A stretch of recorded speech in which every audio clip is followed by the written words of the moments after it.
जुलाई 1965, Scotland. 27 साल का एक आदमी हॉस्पिटल में एडमिट होता है। नाम था एंगस बारबेरी। उस वक्त उसका वेट लगभग 207 किलो था। डॉक्टर्स ने उसे कहा कि अगर वेट कंट्रोल नहीं हुआ तो उसकी हेल्थ सीरियस डेंजर में जा सकती है। इनिशियली प्लान सिंपल था, कुछ दिन का मेडिकली सुपरवाइज्ड फास्टिंग, उपवास, लेकिन फिर कुछ ऐसा हुआ जो मेडिकल हिस्ट्री का एक अनयूजुअल एक्सपेरिमेंट बन गया। एंगस ने सिर्फ कुछ दिन नहीं, कुछ हफ्तों नहीं, बल्कि 382 दिन 382 डेज तक सॉलिड फूड नहीं खाया। हाँ, पूरे 382 दिन।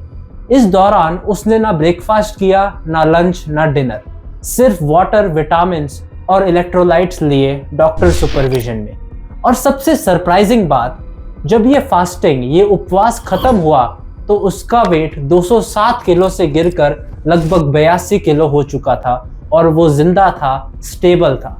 लेकिन सवाल ये उठता है कि एक इंसान बिना खाए इतना टाइम कैसे सरवाइव कर सकता है? बॉडी के साथ एक्चुअली होता क्या है?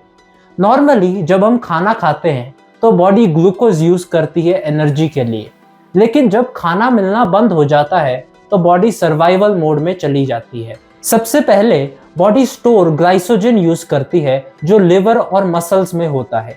ये सप्लाई यूजुअली 24 घंटे के अंदर खत्म हो जाता है। उसके बाद बॉडी एक दूसरा सिस्टम एक्टिवेट करती है, बॉडी फैट को एनर्जी में कन्वर्ट करना शुरू कर देती है। जो एक्स्ट्रा बॉडी फैट होता है वो धीरे धीरे ब्रेक डाउन होने लग जाता है।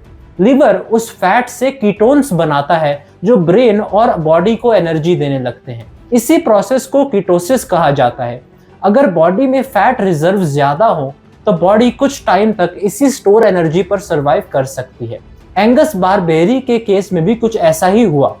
उनके बॉडी में फैट स्टोर्स बहुत ज्यादा थे और डॉक्टर्स उन्हें रेगुलर विटामिन्स और मिनरल्स दे रहे थे ताकि बॉडी में डेफिशिएंसी ना हो। लेकिन यहाँ एक बहुत इंपॉर्टेंट बात समझना जरूरी है, ये कोई नॉर्मल या सेफ वेट लॉस मेथड नहीं है। एंगस का केस डॉक्टर्स की स्ट्रिक्ट सुपरविजन में हुआ था। अगर कोई इंसान बिना मेडिकल गाइडेंस के, बिना मेडिकल सुपरविजन के इतना लंबा फास्टिंग करे, इतना लंबा उपवास करे तो बॉडी को सीरियस नुकसान हो सकता है, जैसे electrolyte imbalance, muscle loss, heart rhythm में प्रॉब्लम और कुछ केसेस में ऑर्गन्स को डैमेज भी हो सकता है। इसीलिए ऐसे एक्सपेरिमेंट्स घर पर ट्राई करना बिल्कुल भी सेफ नहीं होता।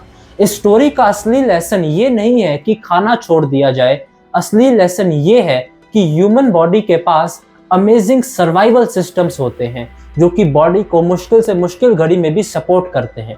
बॉडी सिचुएशन के हिसाब से अपने एनर्जी सोर्स को चेंज कर सकती है। आजकल उपवास पर बहुत ही ज्यादा रिसर्च भी हो रही है और ये बहुत ही ज्यादा हेल्पफुल भी है, लेकिन फिर भी इसे एक गाइडेंस के अंडर ही करना चाहिए।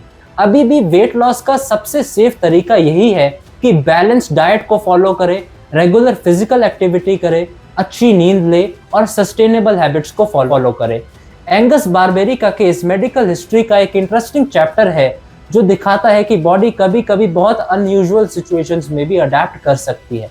लेकिन हेल्थ के एक्सपेरिमेंट्स क्यूरियोसिटी से नहीं, साइंस और बैलेंस के साथ करने चाहिए। धन्यवाद।